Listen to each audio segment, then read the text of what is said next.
ابھی عالم اسلام کا ایک سالڈ بلاک ہے جو ورلڈ آرڈر کی نگاہوں میں کھٹک رہا ہے. میں کھٹکتا ہوں دل یزداں میں کانٹے کی طرح.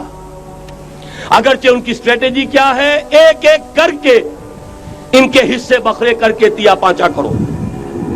ابھی وہ بلاک کون سا ہے؟ ایران ہے، افغانستان ہے، پاکستان ہے اور روسی ترکستان سے آزاد ہونے والی جو ریاستیں ہیں.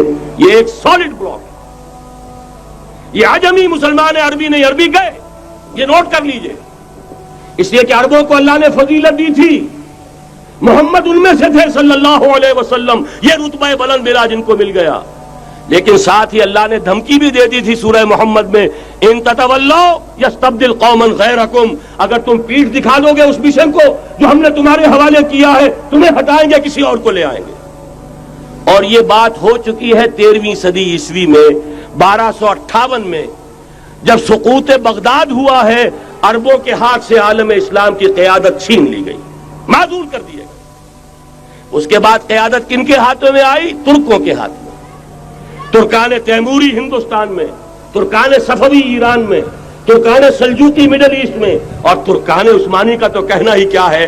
وہ ایشیا مائنر سے چل کر، آپ کو معلوم ہے کہ مشرقی یورپ کا کتنا بڑا علاقہ، the great Ottoman empire, great Ottoman empire جو 3 بر اعظموں پر محیط، نام و نشان ختم. The great U S S R, نام و نشان ختم. اب تو روس صاحب ایک ملک کی حیثیت سے رہ گئے. بڑی بڑی 2 عظیم جنگیں ہو چکی ہیں، تیسری جو ہے سر پر کھڑی ہے، دور نہیں ہے، جس کو حدیث میں کہا گیا ہے الملحمۃ العظمی، تاریخ انسانی کی عظیم ترین جنگ. اور وہی صلیبی جنگ جس کا آغاز بوسنیا سے ہو چکا ہے.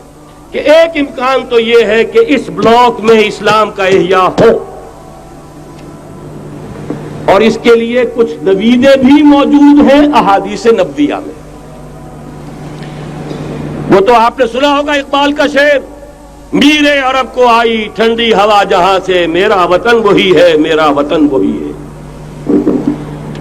حدیث میں آتا ہے یخرج ناس من المشرق یوتئون للمہدی، یعنی سلطان ہی، مشرق سے فوجیں نکلیں گی کہ جو کہ مہدی کی حکومت قائم کریں گی. یہ مہدی اہل تشیع کے مہدی اور ہیں، ہمارے مہدی اور ہیں. اہل تشیع کے عقیدے کے مطابق ان کے بعد میں امام جو روپوش ہو گئے تھے، وہ امام مہدی ہے، وہ ظاہر ہو جائیں گے. ابھی امام غائب ہے، پھر وہ ظاہر ہو جائیں گے. ہمارے نزدیک یہ مہدی پیدا ہوں گے یا ہو چکے ہوں، اور یہ ہوں گے حضرت فاطمہ کی نسل ہی سے رضی اللہ تعالی عنہا. لیکن عالم عرب کے اندر پھر ایک طاقت بن کر ابھریں گے، باطل کی قوتوں کے خلاف جہاد کریں گے. لیکن ان کو مدد آئے گی 2 طرف سے.